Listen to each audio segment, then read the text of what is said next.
All right, welcome students. Today, our topic is going to be lab safety, and all levels of chemistry are going to have to work in here in the chem lab. And we're going to have to find a way to do it safe and do it safe during a pandemic. Because let me tell you, the best part of chemistry is the labs. Okay, so I'm just going to leaf through a couple of these chemistry lab rules, and then we'll get into some specifics and I'll walk around and do it from here.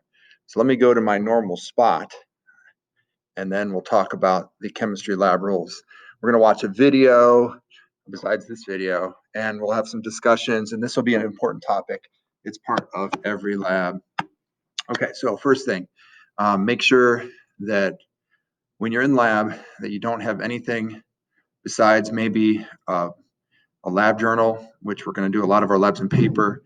You can have your computer, but you don't want to bring other stuff into the lab, because what can happen is if you're touching a chemical and you bring that chemical out, and now it's on your purse, it could cause burns, it could cause all sorts of problems. So again, make sure only lab materials are present in the lab.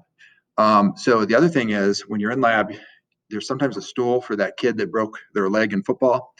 Or has some contusion or something crazy. So those are for those kids if there is a stool, but you can't sit, because what's going to happen is stuff's going to fall and you need to be able to dodge out of the way. So this one time I was in my kitchen and it was like slow motion. A knife was dropping. I dropped a knife, doing dishes. It was like falling towards my foot. And then, it was just in that split second, I was like, whew, and I was able to, it actually stuck in the floor, and I was able to not have it stuck in my foot. So it's the same thing in chem lab.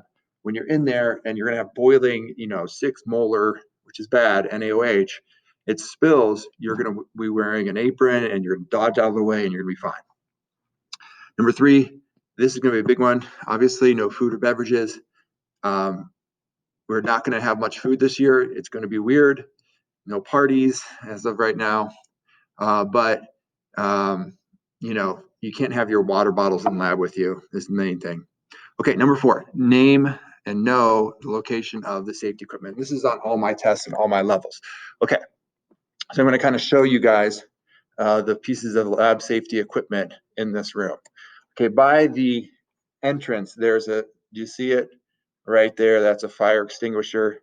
It's kind of a bad place, in my opinion, for a fire extinguisher. So I got them to actually put in another one, which is located right behind here. I don't know if you can see it right there. So that one is the fire extinguisher. 2, you need to know where the fire blanket is.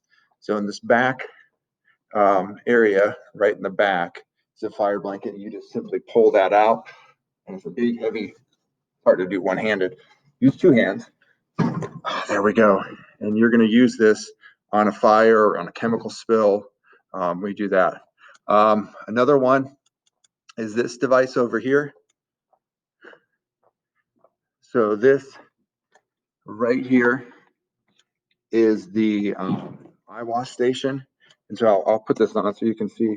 So it has like a step, and I've been running it. And then you'll run that in your eyes for like 15 to 20 minutes if you have an eye accident, which we don't want to have, because that could be permanent damage. Some other pieces of lab equipment. So we have the fire extinguisher. We have the fire blanket. We have the eye wash station. Oh, I forgot one other part. So right over here is the safety shower. Okay, so it's with the eye wash station, so make sure you know that. And what this does is, if there's a chemical spill on your clothes, we actually have to immediately douse you with water. And then when that occurs, we actually have to remove your clothing as well. So I hope that's never happened, but I hope that doesn't happen. But that's what we do. Okay, so we have eye wash station, safety shower. We have the fire blanket, the fire extinguishers, and then we have a couple other things that are safety pieces of safety equipment in here. Okay, so down here by the sink do you see that? It says the gas, wait, there it is, gas shut off. So it's right in there, and you can just shut it off. So in the event that there's a major fire at these gas valves, we have to be able to turn it off. And hopefully I'm the one that turns it off, but if you see that, you might have to turn it off. And then we of course have our goggle cabinet. So each of you will be given a locker area, and you'll be given awesome visor goggles, and you each will have your own pair. We're going to put them in plastic bags to keep them not contact with each other. You're also going to have aprons. So we do have some aprons, but those are, we're going to have each individual will have their own apron. So we have no contact sharing for that one. This right here is our fume hood. So in the event that you're working in the hood, it comes on, and we might run this during the day just to suck air in here, keep ventilation going during school day.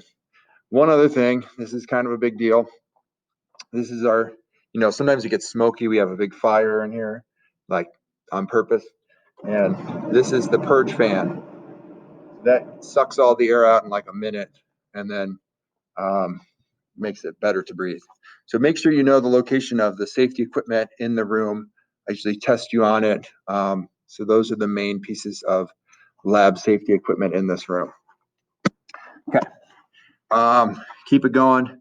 So make sure you don't wear contacts in lab, because sometimes vapors can get behind there, chemicals get behind there, and just compounds the danger. I'm not going to check each individual eyeball, but you're not supposed to wear contact lenses. In college, they do. If you have long hair, make sure you tie it up, roll up your sleeves, remove dangling jewelry, and this is a big one, no sandals during lab.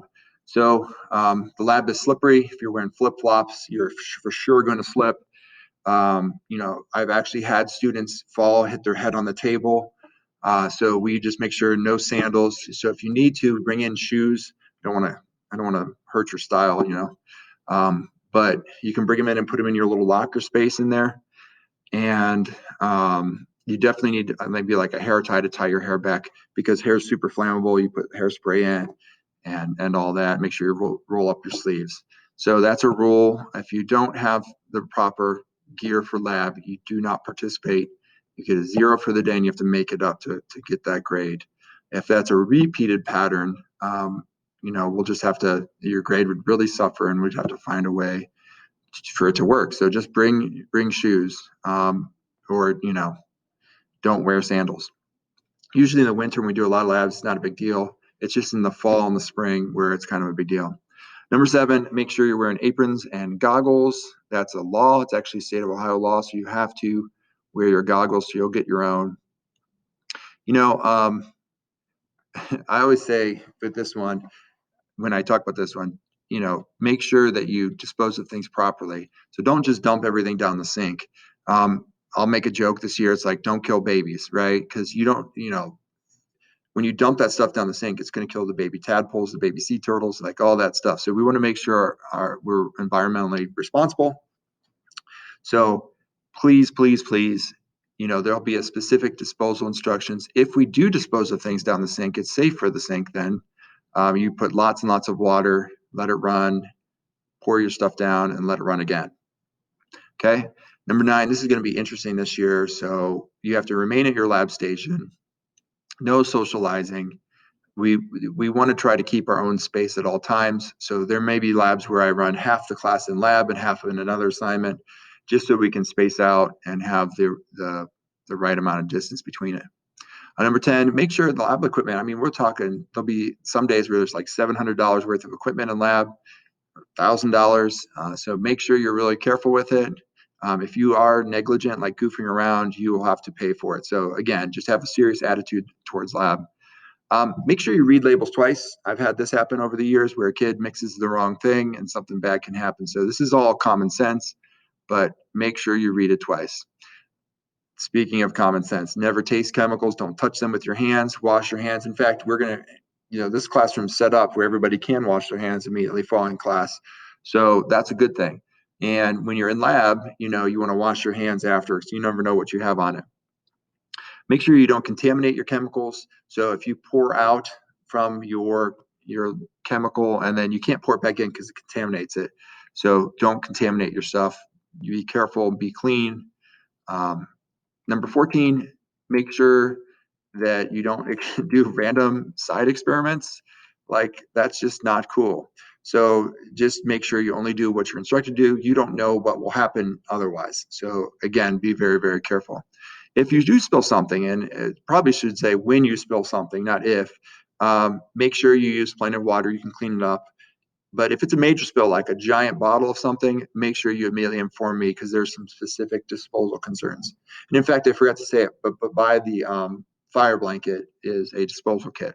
So this lab is ready to go for everything, anything safety related. Safety is kind of a big deal for me. You'll notice every lab will have a part of safety, and you get a point for writing the safety, and it's the easiest part. Okay, make sure you clean and dry your equipment, and we have lab trays. So we're going to clean, dry it, and sanitize it. And so we're going to have a sanitizing spray between periods.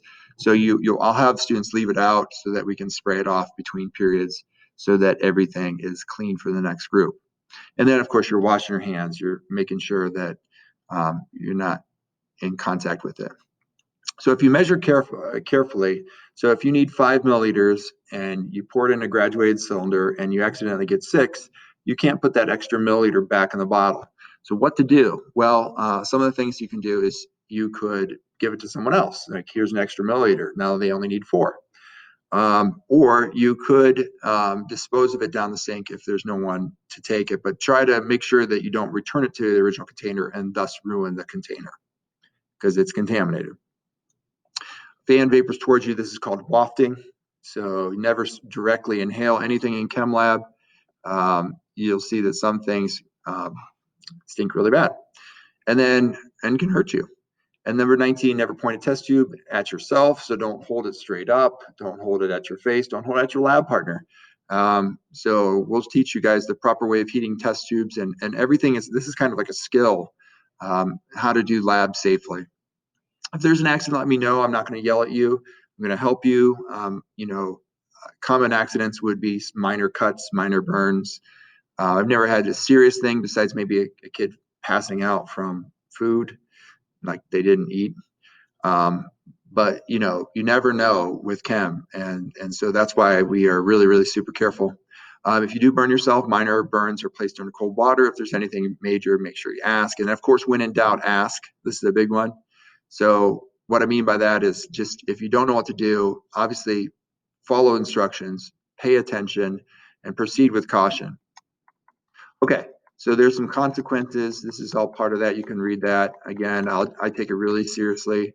Eventually, you have to know all the equipment. So this is on your this is in your Schoology assignment.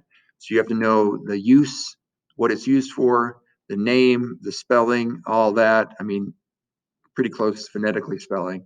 So these are the piece of equipment, because if it says use a ring stand and use a burette, like it could cause an injury, obviously. So you want to make sure you use the right equipment for the right thing. And so these are all the pieces of equipment that you will use this school year.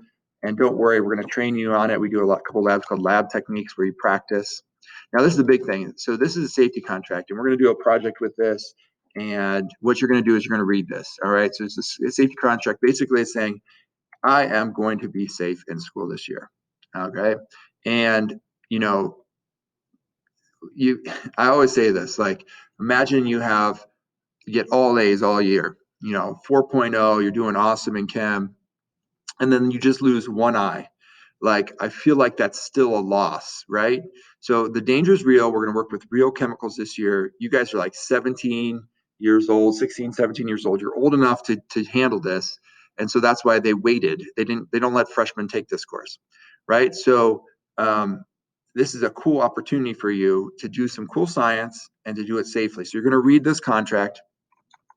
And then what I want you guys to do is I want you to type in, using Cami, your name.